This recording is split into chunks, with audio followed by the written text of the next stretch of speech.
Step to success channel में daily current affair series में आज 24 फरवरी 2023 के लिए हमारे पास पहला क्वेश्चन है। कनक रेले, डॉक्टर कनक रेले हैं जिनका हाल ही में निधन हुआ है, कला के किस क्षेत्र से संबंधित हैं? ऑप्शंस हमारे पास हैं। ऑप्शन ए शास्त्रीय गायन, ऑप्शन बी शास्त्रीय नृत्य, ऑप्शन सी चित्रकला और ऑप्शन डी वास्तुकला। तो इनका जो डॉक्टर कनक रेले हैं, इनका जो संबंध है वो शास्त्रीय नृत्य से संबंध है। इनकी हाल ही में मृत्यु हो गई है, दुखद समाचार है ये जो है शास्त्रीय नृत्य जो है मोहिनी अट्टम में नृत्य करती हैं। इस विधा में ये केरल का जो है, केरल राज्य का नृत्य है। ये जो डॉक्टर कनक रेले हैं, इनको वर्ष 1990 में पद्मश्री और वर्ष 2013 में पद्म भूषण पुरस्कारों से सम्मानित किया हुआ था। ठीक है, ये नालंदा नृत्य अनुसंधान केंद्र की संस्थापक भी रही हैं और वहां की निदेशक डायरेक्टर भी रही हुई हैं। साथ ही साथ मुंबई में भी नालंदा नृत्य कला महाविद्यालय की ये संस्थापक रही हैं और प्रिंसिपल भी रही हैं। इनकी जो मृत्यु हुई है वो हृदयाघात, कार्डियक अरेस्ट या हार्ट अटैक से 22 फरवरी 2023 को हुई है। अच्छा, ये शास्त्रीय नृत्य से संबंधित क्वेश्चन था, तो इसमें हमने एक स्लाइड डाला हुआ है जिसमें भारत के जो 8 शास्त्रीय नृत्य हैं उनके नाम लिखे हुए हैं जो संगीत नाटक अकादमी द्वारा मान्यता प्राप्त है। ये 8 शास्त्रीय नृत्य हैं जिसमें पहला है भरतनाट्यम, ये तमिलनाडु का है। ये प्राचीनतम नृत्य है, बोला जाता है कि ये प्राचीनतम शास्त्रीय नृत्य है और जो सिने अभिनेत्री है हेमा मालिनी जी, वो भी यही भरतनाट्यम करती हैं। उसके बाद दूसरा है कथक, ये उत्तर प्रदेश का है। माना जाता है कि भगवान ये नृत्य किया गया था। ये राजस्थान और मध्य प्रदेश में भी प्रचलित है। ये तीसरा है कथकली, ये केरल का है। इसमें रामायण एवं महाभारत पर आधारित ये जो शो होता है, नृत्य होता है, रामायण और महाभारत के दृश्यों पर आधारित है। उसके बाद चौथा है सत्रिय, असम, वर्ष 2000 में शामिल किया गया था। ये सबसे रिसेंटली शामिल किया गया है वर्ष 2000 में। उसके पहले 7 थे, अब ये इसको सत्रिय को मिला के 8 हो गए हैं। कुचिपुड़ी जो है वो आंध्र प्रदेश का है। ओडिशा तो नाम से ही समझ में आ जाता है कि उड़ीसा का होगा। मणिपुरी जो है वो मणिपुर से है और मोहिनी अट्टम जो है वो केरल से। तो केरल के 2 हैं, कथकली और मोहिनी अट्टम। मोहिनी अट्टम जो है वो महिलाओं का एकल नृत्य है, मतलब इस डांस में सिंगल फीमेल डांस करती है। तो ये 8 भारत के शास्त्रीय नृत्य हैं जो मान्यता प्राप्त है। नेक्स्ट क्वेश्चन पे मूव करते हैं। नेक्स्ट क्वेश्चन है उत्तर भारत का पहला नाभिकीय संयंत्र कहाँ लगाया जा रहा है? ये नॉर्थ इंडिया का, ठीक है, भारत का नहीं, उत्तर भारत का पहला नाभिकीय संयंत्र कहाँ लगाया जा रहा है? अभी जो नाभिकीय संयंत्र है वो मैक्सिमम साउथ में है। ठीक है, तो पहला जो है ये और साउथ के साथ साथ वेस्ट में भी है, राजस्थान में भी है। तो ये सब पहला ऑप्शन है आपका, option A Gorakhpur, option B Palwal, option C Bahadurgarh और ऑप्शन डी हिसार। तो इसका जो सही जवाब है वो ऑप्शन ए गोरखपुर है। अच्छा, ये गोरखपुर यूपी वाला गोरखपुर नहीं है, ये हरियाणा वाला है। हरियाणा में फतेहाबाद जिले का एक गांव है हरियाणा का, यहाँ पे गोरखपुर में ये प्लांट लगाया जा रहा है। ये प्रेशराइज्ड हैवी वाटर रिएक्टर की स्वदेशी डिजाइन है। इसमें अभी जो कंस्ट्रक्शन में है वो 700 मेगावाट के 2 यूनिट या 2 रिएक्टर स्थापित किए जा रहे हैं। तो इसकी कैपेसिटी टोटल हो जाएगी 1400 वाट। अच्छा, उसके बाद से इसको बोल रहे हैं, ये इसका पूरा नाम जो है वो गोरखपुर हरियाणा अणु विद्युत परियोजना, गोरखपुर हरियाणा अणु विद्युत परियोजना। ठीक है, इसकी जो कुल क्षमता बताई जा रही है वो 2800 मेगावाट है। अभी 700 के 2 हैं 1400 मेगावाट के लिए, बट इसका जब बोल रहे हैं कि ऑपरेशनल हो जाएगा ये, उस टाइम तक इसकी जो क्षमता होगी वो 2800 मेगावाट होगी। 700 मेगावाट के 4 रिएक्टर लगाए जाएंगे। अच्छा, ये प्रेशराइज हैवी वाटर रिएक्टर जो है, इसमें कूलेंट और मॉडरेट, जो शीतलक होता है और जो मंदक होता है, जो विखंडन की अभिक्रिया को स्लो करता है, उन दोनों के लिए हैवी वाटर का यूज किया जाता है। और हैवी वाटर कौन सा? प्रेशराइज्ड। मतलब हैवी वाटर तो पहले D2O ड्यूटीरियम होता है, H2O नॉर्मल वाटर होता है, हैवी वाटर D2O है। तो D2O को प्रेशराइज्ड करके रखा जाता है ताकि इसका जो बॉइलिंग पॉइंट है वो बढ़ जाता है, जिससे हाई टेम्परेचर पे भी ये बॉयल नहीं होता है। तो उसमें ये D2O को यूज किया जाता है एज कूलेंट एंड मॉडरेट। थोड़ा महंगा पड़ता है, बट इसका कंपनसेशन ऐसे हो जाता है कि वैसे जो नॉर्मल रिएक्टर्स हैं उसमें आपको एनरिच्ड यूरेनियम चाहिए रहता है, संवर्धित यूरेनियम ईंधन के रूप में। आपको फिर एनरिच्ड यूरेनियम की जरूरत नहीं होती है। तो ये उस तरह से कॉस्ट को कंपनसेट कर लेता है और ये स्वदेशी डिजाइन है। तो ये भारत के लिए एक अच्छा न्यूज है। नेक्स्ट क्वेश्चन पे चलते हैं। नेक्स्ट क्वेश्चन है अंतरराष्ट्रीय श्रम संगठन इंटरनेशनल ऑर्गेनाइजेशन ILO द्वारा हाल ही में किस भारतीय को बाहरी लेखा परीक्षक के रूप में चुना गया है? ऑप्शंस आपके पास हैं। Option A BBR Subramanyam, option B Parameswaran Iyer, option C Rajesh Khullar, option D Girish Chandra Murmu. तो अभी इसका जो सही आंसर है वो है गिरीश चंद्र मुर्मू। हाल ही में आईएलओ ने गिरीश चंद्र मुर्मू जी को बाहरी लेखा परीक्षक के रूप में नियुक्त किया है। अच्छा, ये वीवीआर सुब्रमण्यम अभी हाल में ही चर्चा में थे, नीति आयोग के ये नए सीईओ बने हुए हैं, नीति आयोग के ये नए सीईओ बने हैं। परमेश्वरन अय्यर जी जो हैं वो नीति आयोग के सीईओ थे, ठीक है। अब ये वहां दूसरी जगह इनका अपॉइंटमेंट हो गया है, ठीक है।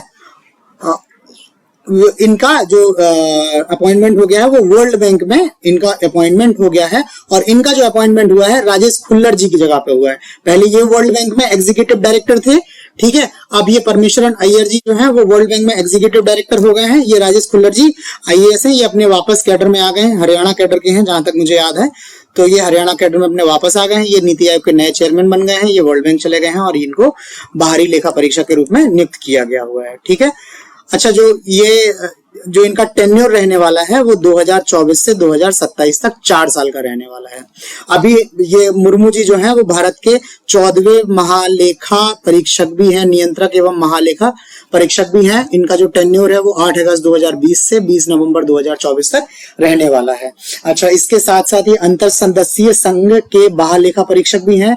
संयुक्त राष्ट्र के बाहरी लेखा परीक्षकों का जो पैनल होता है उसके ये चेयरपर्सन अध्यक्ष हैं, और ये विश्व स्वास्थ्य संगठन WHO के बाहर लेखा परीक्षक भी हैं, ठीक है। अच्छा, आईएलओ के बारे में 2-3 फैक्ट्स हम लोगों ने लिखे हुए हैं कि आईएलओ का जो गठन हुआ है वो 11 अप्रैल 1919 को हुआ था, ठीक है। कुल 103 साल हो गए हैं, कुछ दिन में 104 साल इसको पूरे हो जाएंगे। इनका जो मुख्यालय है वो जेनेवा स्विट्जरलैंड में है, और इनके जो अभी महानिदेशक हैं गिलबर्ट होंगवो हैं, ठीक है। तो ये आईएलओ के बारे में कुछ डिटेल हो गई है। नेक्स्ट क्वेश्चन पे मूव करते हैं। नेक्स्ट क्वेश्चन है, राष्ट्रीय बाघ संरक्षण परियोजना जो है उसके अंतर्गत अभी डेबरीगढ़ को नया टाइगर रिजर्व बनाने की सैद्धांतिक मंजूरी प्रदान की गई है। यह बाघ रिजर्व किस राज्य में स्थित है? तो इसके ऑप्शन है, option A Assam, option B Meghalaya, option D C Arunachal Pradesh और ऑप्शन डी ओडिशा। तो इसका जो सही जवाब है वो है ऑप्शन डी उड़ीसा। उड़ीसा में ये डेबरीगढ़ जो क्षेत्र है इसको नया टाइगर रिजर्व बनाने की सैद्धांतिक मंजूरी दे दी गई है। अच्छा, ये डेबरीगढ़ में आसाम ऑप्शन इसलिए रखा है बिकॉज डिब्रूगढ़ एक टाउन है आसाम में, ठीक है। तो आप कंफ्यूज मत होइएगा, ये उड़ीसा का है, ठीक। उड़ीसा में पहले से भी टाइगर रिजर्व थे, 2 टाइगर रिजर्व उड़ीसा में पहले से स्थित थे, सिमलीपाल टाइगर रिजर्व और सतकोतिया टाइगर रिजर्व। तो ये उड़ीसा का तीसरा टाइगर रिजर्व हो गया है। इसका जो है ये संबलपुर जिले में स्थित है, और पूर्व और उत्तर में हीराकुंड जो डैम है, उड़ीसा का बहुत फेमस डैम है हीराकुंड डैम, उससे ये घिरा हुआ है। अच्छा, एक एडिशनल फैक्ट यहाँ है कि प्रसिद्ध स्वतंत्रता सेनानी वीर सुरेंद्र साई एक स्वतंत्रता सेनानी है। इन्होंने अंग्रेजों के खिलाफ जब विद्रोह था तो इस अभ्यारण्य के भीतर स्थित है एक जगह 12 पथरा, वहां पे अपना इन्होंने ठिकाना बनाया हुआ था, तो इस वजह से भी ये प्रसिद्ध है। अच्छा, इस अभ्यारण्य को राष्ट्रीय बाघ संरक्षण प्राधिकरण जो है वो टाइगर रिजर्व का दर्जा देता है। ये राष्ट्रीय बाघ संरक्षण प्राधिकरण का जो स्थापना हुआ था वो वर्ष 2005 में टाइगर टास्क फोर्स की सिफारिशों के आधार पर हुआ था। ये एक सांविधिक निकायक है, पर्यावरण, वन एवं जलवायु परिवर्तन मंत्रालय के अधीन है। अच्छा, यहाँ एक और फैक्ट है, प्रोजेक्ट टाइगर पूछ लिया जाता है। प्रोजेक्ट टाइगर कब से स्टार्ट हुआ था? तो 1973 से प्रोजेक्ट टाइगर स्टार्ट हुआ था। तो ये अब उड़ीसा का तीसरा टाइगर रिजर्व हो गया है। ओवरऑल भारत में अभी इसका नंबर क्या है, वो जब एक्चुअल में इसको प्रॉपर मंजूरी मिल जाएगी, भी सैद्धांतिक मंजूरी मिली हुई है, तब उसके बाद नेक्स्ट कभी वीडियो में ये आएगा तो उसमें बता दिया जाएगा कि भारत में टोटल कितने टाइगर रिजर्व हो गए हैं। नेक्स्ट क्वेश्चन पे चलते हैं। नेक्स्ट क्वेश्चन है, संयुक्त राष्ट्र वर्ष 2023 को निम्न में कौन सा वर्ष घोषित किया है? संयुक्त राष्ट्र लगातार वर्षों को किसी न किसी चीज के नाम पे घोषित करता है, तो 2023 को भी इसने घोषित किया है। निम्न में से क्या है? ऑप्शन ए अंतरराष्ट्रीय मृदा वर्ष, ऑप्शन बी अंतरराष्ट्रीय बाजरा वर्ष, ऑप्शन सी अंतरराष्ट्रीय दलहन वर्ष और ऑप्शन डी अंतरराष्ट्रीय फल एवं सब्जी वर्ष। तो इसका जो सही जवाब है वो है ऑप्शन बी अंतरराष्ट्रीय बाजरा वर्ष। 2023 को संयुक्त राष्ट्र ने अंतरराष्ट्रीय बाजरा वर्ष के रूप में घोषित किया है। अच्छा, ये जो बाकी 3 ऑप्शन है ये भी पहले घोषित किए जा चुके हैं। अंतरराष्ट्रीय मृदा वर्ष जो रहा है वो 2015 रहा है। वर्ष 2015 को अंतरराष्ट्रीय मृदा वर्ष घोषित किया गया था। अंतरराष्ट्रीय दलहन वर्ष है, ये 2016 को घोषित किया गया था, और अंतरराष्ट्रीय फल एवं सब्जी वर्ष है, ये 2023 2021 को घोषित किया गया था। तो ये कई बार मैच करने के लिए आ जाते हैं, आपको ये चारों वर्षों के नाम दे दिए जाएंगे और ईयर दे दिए जाएंगे और आपको मैच करना होगा। तो और एडिशनल जो है, ये जो बाजरा है वो प्रोटीन, फाइबर, विटामिनों और खनिजों से भरपूर अनाज है। उच्च पोषण मूल्य के कारण इसको सुपर फूड भी बोला जाता है। ठीक है, आजकल तो सब लोग बोल भी रहे हैं कि मल्टीग्रेन की तरफ मूव करना है। श्री अन्न का नाम भी दे दिया गया है मोटे अनाजों को, जिसमें बाजरा भी शामिल होता है। तो ये हेल्थ के लिए बहुत बेनिफिशियल है। पहले भारत में ये मुख्य खाद्य पदार्थ होता था, परंतु जब हरित क्रांति आई और जब से ये गेहूं और चावलों का जो उत्पादन है बहुत अधिक बढ़ गया है, तब से ये फूड बास्केट से धीरे धीरे शिफ्ट हो गए थे और गेहूं चावल ने मुख्य स्थान ले लिया था। परंतु अब इनकी जो पोषक तत्व हैं बहुत भरपूर हैं, तो दोबारा से इनको पहचान के फिर से इनको फूड बास्केट में इंक्लूड करने का भरसक प्रयास किया जा रहा है। ठीक है, अच्छा, भारत जो है वो बाजरे का एक प्रमुख उत्पादक देश है, जो एशिया के उत्पादन का 80% और वैश्विक उत्पादन का 20% भारत में बाजरे का उत्पादन होता है। इसका जो लक्ष्य है वो लक्ष्य है खाद्य सुरक्षा और पोषण के लिए बाजरे के योगदान के बारे में जागरूकता बढ़ाना। ठीक है, बाजरे के टिकाऊ उत्पादन और गुणवत्ता में सुधार के लिए हितधारकों को प्रेरित करना और अन्य 2 उद्देश्यों को पाने के लिए अनुसंधान और विकास और विस्तार सेवाओं में निवेश बढ़ाने के लिए ध्यान आकर्षित करना। ठीक है, तो ये हो गया अंतरराष्ट्रीय बाजरे वर्ष के बारे में। नेक्स्ट क्वेश्चन पे चलते हैं। नेक्स्ट क्वेश्चन है, वर्ष 2023 का एशिया आर्थिक संवाद, एशिया इकोनॉमिक डायलॉग आयोजित किया जा रहा है। ऑप्शन है, option A Mumbai, option B Pune, option C Nagpur और ऑप्शन डी जयपुर। तो इसका जो सही जवाब है वो है ऑप्शन बी पुणे। पुणे में ये एशिया इकोनॉमिक डायलॉग आयोजित किया जा रहा है। ये जो डायलॉग का है ये 7वां संस्करण है। 6 डायलॉग्स पहले हो चुके हैं, ये 7वां है। 3 दिवसीय है और इसका जो ये स्टार्ट हो रहा है 23 फरवरी 2023 से ये स्टार्ट हुआ है। इसकी सह मेजबानी पुणे इंटरनेशनल सेंटर के सहयोग से की जा रही है। ये भू अर्थशास्त्र पर विदेश मंत्रालय का वार्षिक प्रमुख कार्यक्रम है। इसका जो विषय है वो है एशिया और उभरती हुई विश्व व्यवस्था। ठीक, इसमें ब्राजील, अमेरिका, ब्रिटेन, दक्षिण अफ्रीका, भूटान जैसे कई सारे देशों के साथ 44 से अधिक वक्ता भाग लेने वाले हैं। ठीक है, तो ये एशिया इकोनॉमिक डायलॉग हो गया। नेक्स्ट क्वेश्चन पे चलते हैं। नेक्स्ट क्वेश्चन है, यूट्यूब ने नया सीईओ, चीफ एग्जीक्यूटिव ऑफिसर किसको नियुक्त किया है? किस भारतीय मूल के व्यक्ति को यूट्यूब का नया सीईओ नियुक्त किया गया? ऑप्शन ए है सत्या नडेल, ऑप्शन बी है नील मोहन, ऑप्शन सी है सुरेंद्र पिचाई और ऑप्शन डी है टिम कुक। तो इसका जो सही जवाब है वो है ऑप्शन बी नील मोहन। ये नील मोहन जी को यूट्यूब ने अपना नया सीईओ नियुक्त किया गया है। अच्छा, ये 3 लोग हैं, ये 3 में सत्या नडेल जी और सुरेंद्र पिचाई जी भी भारतीय मूल के हैं। सत्या नडेल जी जो है वो माइक्रोसॉफ्ट के सीईओ हैं और सुरेंद्र पिचाई जो हैं वो गूगल के सीईओ हैं। बाकी ये टिम कुक जो है वो एप्पल के सीईओ हैं। ठीक है, तो ये नील मोहन जी नियुक्त हुए हैं और सुसान वोजिकी ये अभी इसके यूट्यूब के सीईओ थे, इन्होंने इस्तीफा दिया है, उसके बाद नील मोहन जी को सीईओ नियुक्त किया गया है। बाकी ये नाम डिस्कस कर चुके हैं। नेक्स्ट क्वेश्चन पे चलते हैं। नेक्स्ट क्वेश्चन है, संयुक्त प्रशिक्षण अभ्यास धर्म गार्जियन भारत और किस देश के बीच में आयोजित किया जाता है? तो ये ऑप्शन है इसका, option A Japan, option B America, option C रूस और ऑप्शन डी इजराइल। तो इसका जो सही जवाब है वो है ऑप्शन ए जापान। भारत और जापान के बीच ये धर्म गार्जियन संयुक्त प्रशिक्षण अभ्यास जो है सेनाओं का वो लगातार कई सालों से चल रहा है। ठीक है, टाइम टू टाइम ये ऑर्गेनाइज होता रहता है। फिर से ये हो रहा है, ये 17 फरवरी से 12 मार्च तक आयोजित हो रहा है।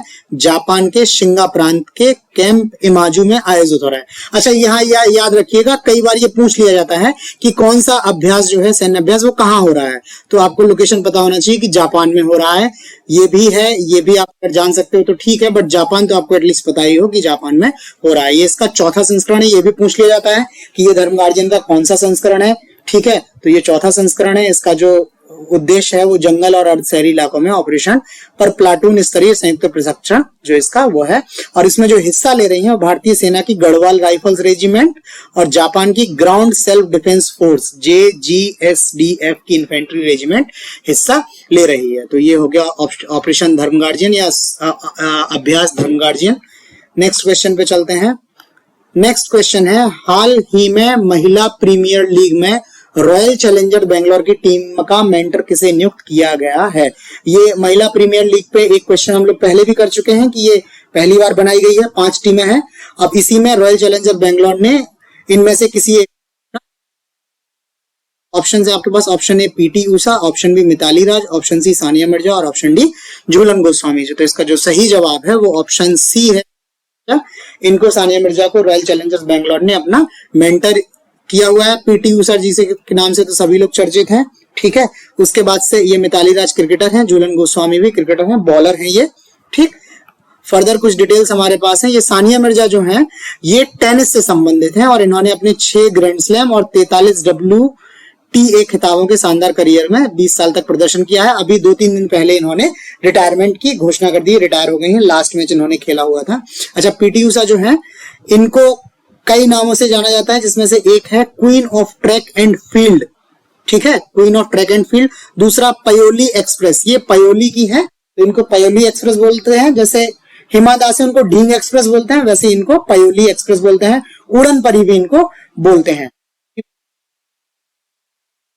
चेयरपर्सन है, अध्यक्ष हैं। उसके बाद झूलन गोस्वामी जी हैं, ये महिला क्रिकेटर जो हैं दुनिया की सबसे ज्यादा वनडे गेंदबाज है। ये फास्ट पेसर हैं, फास्ट बॉलर हैं और ये सबसे ज्यादा विकेट लेने वाली है। इनके नाम पे अभी कुछ दिन पहले एक मूवी भी आई हुई थी, ठीक है। तो क्वेश्चंस के लिए अभी हमारे पास इतने हैं। कुछ एडिशनल फैक्ट्स हैं जो हमने वन लाइनर के फॉर्म में बना रखे हैं। पहले तो ये बुक है एक, Modi shaping a global order in flux, ये एस जयशंकर हैं जो लिखी है ये किताब, ठीक है। उसके बाद 3 और फैक्ट्स हैं। एक UIDAI द्वारा नए AI चैटबॉट का नाम है आधार मित्र।